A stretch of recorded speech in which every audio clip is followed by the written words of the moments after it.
Hi guys. Okay, first of all, sorry for the really shitty lighting. It's kind of a dreary day today, and I cannot find a good spot to film. So this is going to be the best we have. Today I'm going to be talking about the importance of grounding techniques. Um, when you get to a therapy session, or for me, what I need is after the therapy session. A lot of times therapists will, before you start talking about the really heavy stuff, you know, just the little chit chat that they do in the beginning is a grounding technique to basically be like, all right, you're here, this is where you're at, you're in a safe place, etc., etc., etc. I don't really need that as much, so I'm not really gonna talk too much about that because to be honest, I don't really have a ton of experience with that. Usually, when I get to therapy, we get pretty much right to it. She's like, "So how are things?" All right, and then usually by the by the time she's done with like how are things, I'm like, "All right, so this is what sucks." But okay, so aside of that, for me, it is really important at the end of a therapy session to practice good grounding techniques. Um, Sometimes we get into talking about a lot of things of like my past or, things that I've gone through, just really deep, just deep shit. And at the end of a session, if we don't practice some sort of grounding techniques, to like almost bring me back to reality, be like, all right, here you are, now you got to go back in the world and practice these things we discussed today or deal with these things, it just like stays heavy on my mind all day. So there's a lot of different grounding techniques that therapists use, or just, some people will even like have their clients like trace their hand on a piece of paper, and just like each finger represents like one of your five senses and blah blah blah blah blah, something like that. Another one, another thing is like sometimes they'll have something in the room like a spiky ball, like if you know what I'm talking about, it's just whatever. It's like a child's toy for their client to like hold on to for like the last 5 or 10 minutes just to practice, like the sense of touch. I'm sorry, I am like losing my focus.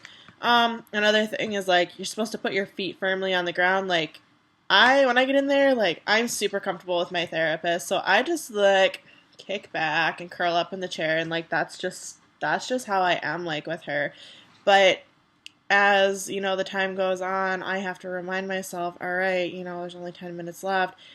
Like I'm not ready to leave, but you have to make yourself that way, because if she would let me, like I would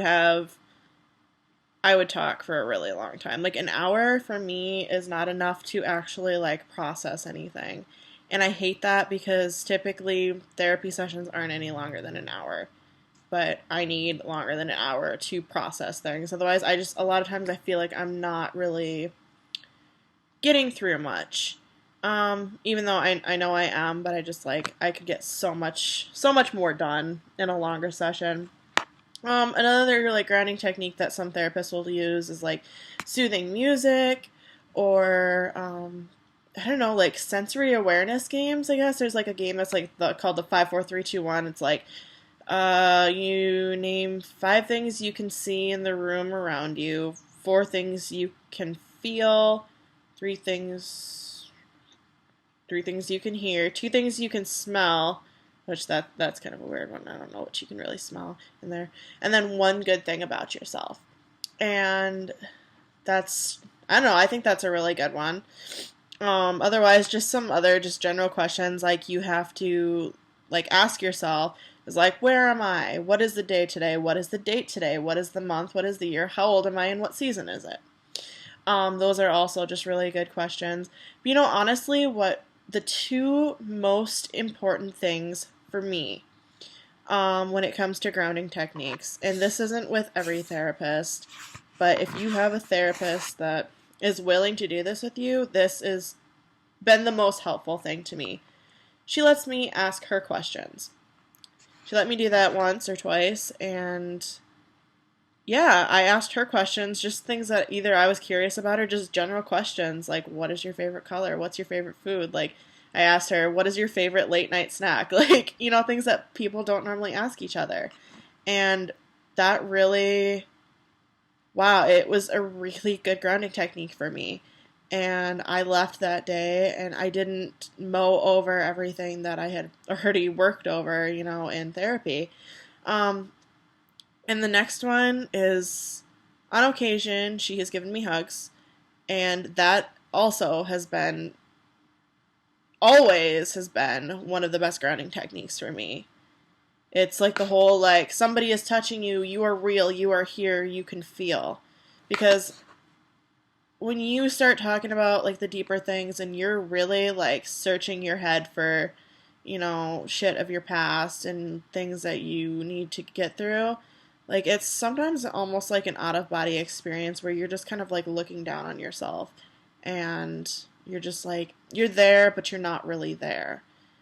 And I mean that's really the most important like part of the grounding techniques is to bring you back to where you were before you got there.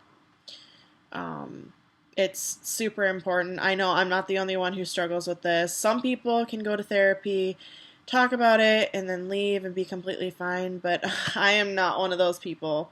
I will mow over something for days if I don't get proper grounding technique, whatever.